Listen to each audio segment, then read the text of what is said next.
Hoje o podcast está realmente especial, eu acho que vai ajudar a dissolver aí muitas dúvidas de muita gente sobre um tópico bastante quente, ok? O tema principal de hoje será a prática do jejum intermitente. E para falar disso, eu trago ninguém menos do que uma das maiores autoridades no mundo aí sobre esse assunto, que é o Dr. Jason Fung, que mora aqui no Canadá também.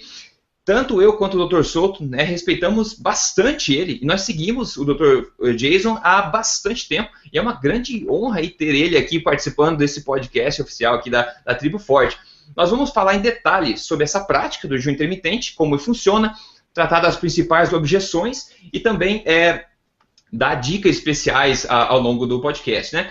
Bom, a prática correta do jejum intermitente para emagrecimento é muito, muito poderosa, né? E por isso também o jejum intermitente é uma das 3 partes que eu chamo lá de triângulo do emagrecimento, junto com a alimentação forte e a densidade nutricional, e esse triângulo é a base do programa Código Emagrecer de Vez.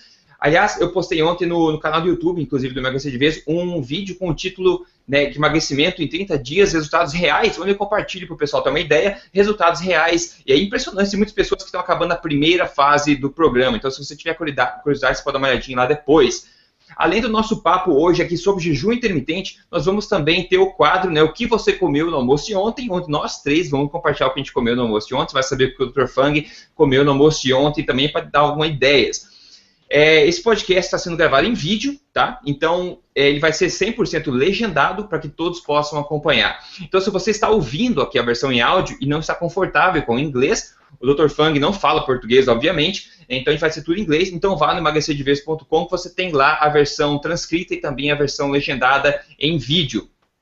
Um lembrete rápido aos membros VIP da Tribo Forte, o bônus do episódio anterior, né, que são as 10 dicas especiais para adaptação à alimentação forte, dadas pelo nutricionista Poliana Freitas, está disponível dentro do portal no episódio número 10 lá dentro.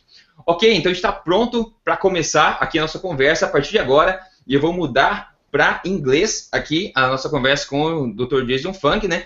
And to start off, Jason Fung, together with Tim Oakes, just published a great book called The Obesity Code, and it's available on Amazon and other big chains. So I recommend everyone to check it out. I love it. Dr. Soto love it as well. Great, great work, Jason, and welcome to this podcast. A great honor having you here today. Oh, thanks for having me. This is great. Yeah, good afternoon, Dr. Soto. How is it going?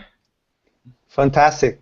Fantastic. It's a great moment for Brazilian health, I think. I hope we can share a lot of good knowledge that can improve a lot of people's lives. So, to hit the ground running here today, to start off, I would like to address the basics of intermittent fasting, and then we're going to move into more advanced topics as we go along. So, we know that intermittent fasting is a very old practice, right? And even today, it's something that billions of people all over the world do every year, mainly for religious purpose, right? So if you listen to this, never heard of intermittent fasting before, and don't know what it is, this practice basically consists in not eating for a limited amount of time. For example, 12 hours, 16 hours, 18 hours, 24 hours, 36 or even more.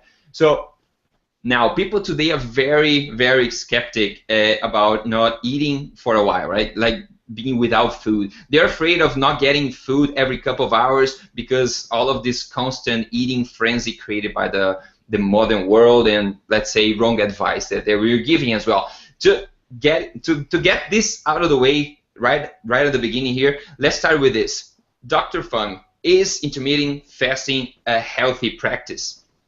Oh, absolutely. And what you have to understand about fasting is really it's just the flip side of eating. Right? So anytime you're not eating, you're fasting. That's technically all we're talking about, right? So if you think about it, you have to have a balance. Like everything in life, you have to balance eating and fasting. So sometimes you should be eating, but sometimes you should be fasting. Where we've gone wrong in the modern world is we've said that we should be eating from the minute that you get up in the morning until the moment that you go to bed, and the only time we're not putting food in our mouth is when we're sleeping.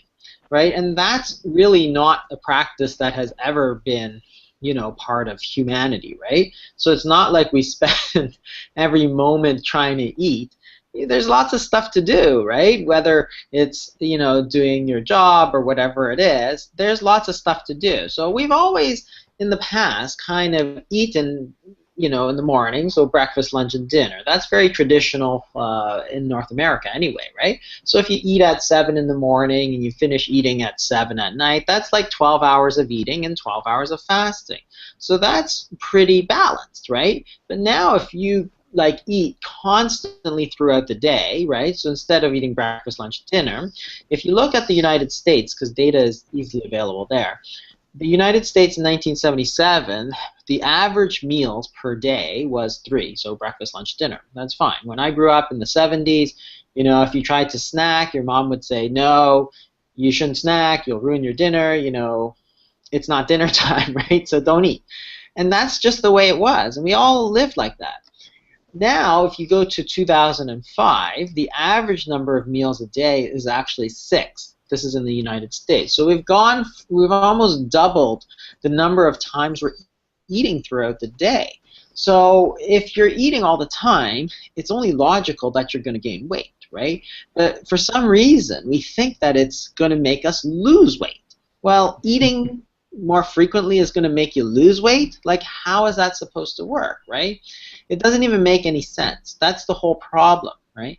So what you need to do is you need to give your body a chance to digest and to burn off some of the food energy that you've put in your mouth, right? And that's a normal process. So you eat during, for 10 to 12 hours of the day, and you fast for 12 to 14 hours a day, and everything is balanced and people do very well.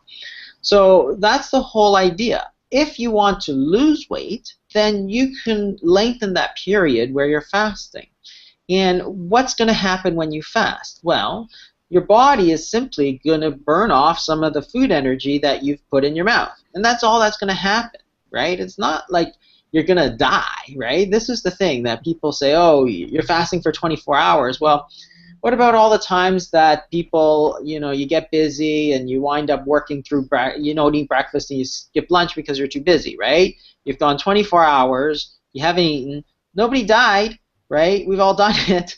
In fact, half the time when you're that busy, you don't even notice it.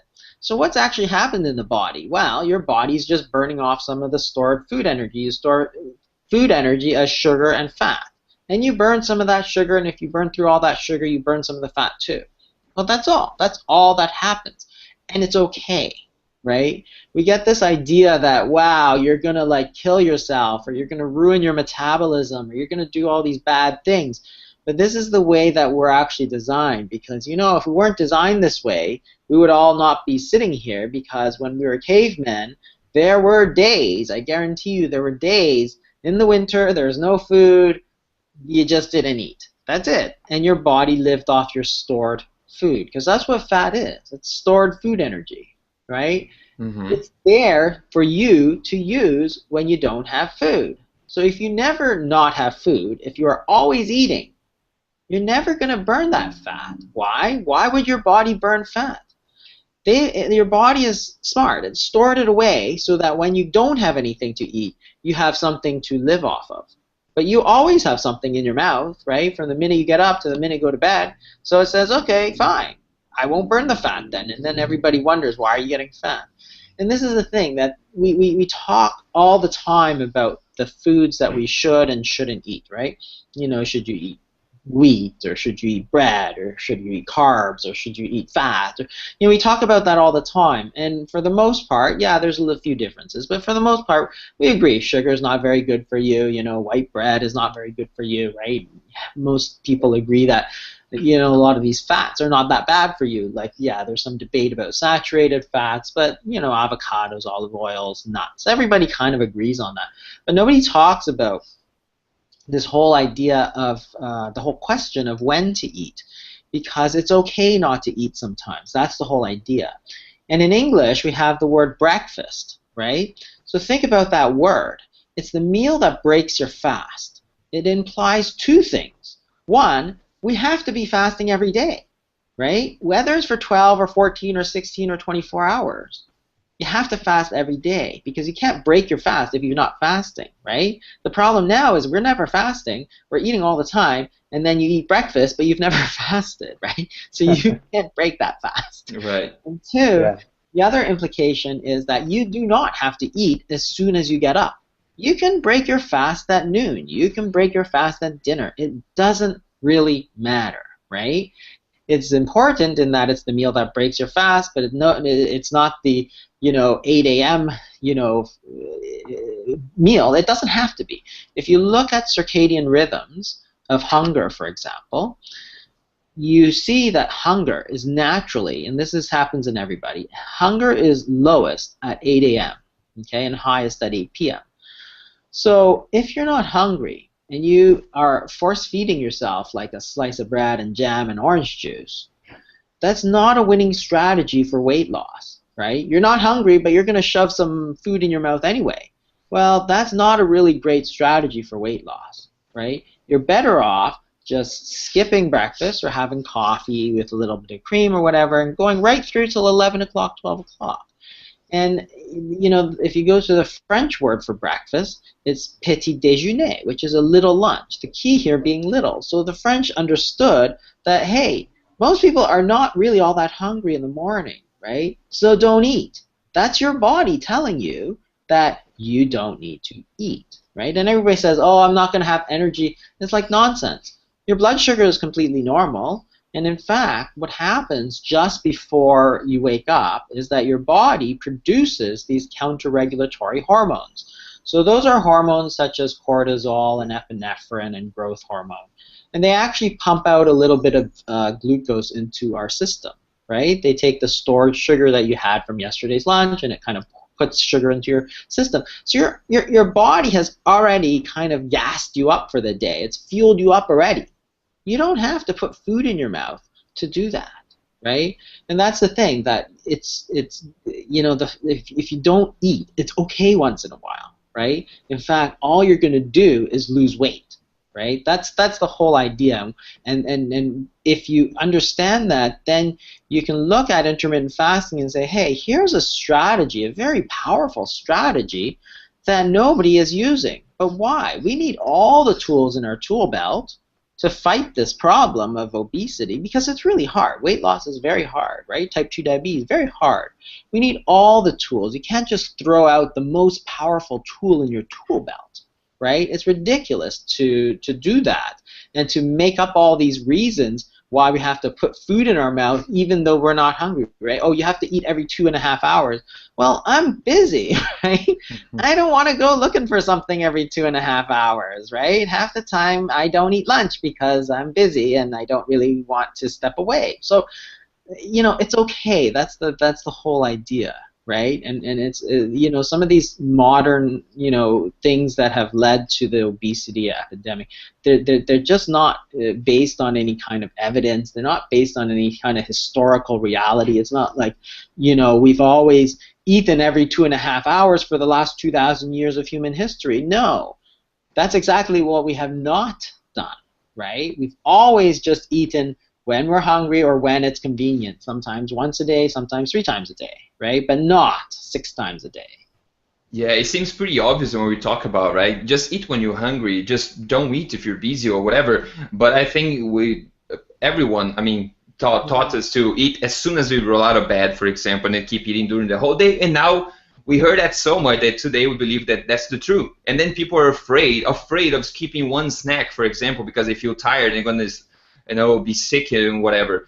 So it was a great introduction to the subject, I think. Besides the weight loss benefits to intermittent fasting, I would just like you to mention just a few general health benefits of the practice itself. Yeah, and there's actually a lot of benefits to fasting that we don't even realize. So the most obvious is weight loss, right? So weight loss, obviously, if you don't eat, your weight will come down. So that's pretty obvious. The other one, of course, that's pretty obvious is for type 2 diabetics. Now, you have to be careful if you're taking medications, but on the other hand, if you don't eat, your blood sugar will come down, right? Again, nobody can actually argue that that's going to happen. So if your blood sugar comes down, you don't need to take medications, right? But on top of that, there's actually a host of other benefits. So if you look at some of the what happens, especially during the longer fast, you get things such as growth hormone increase.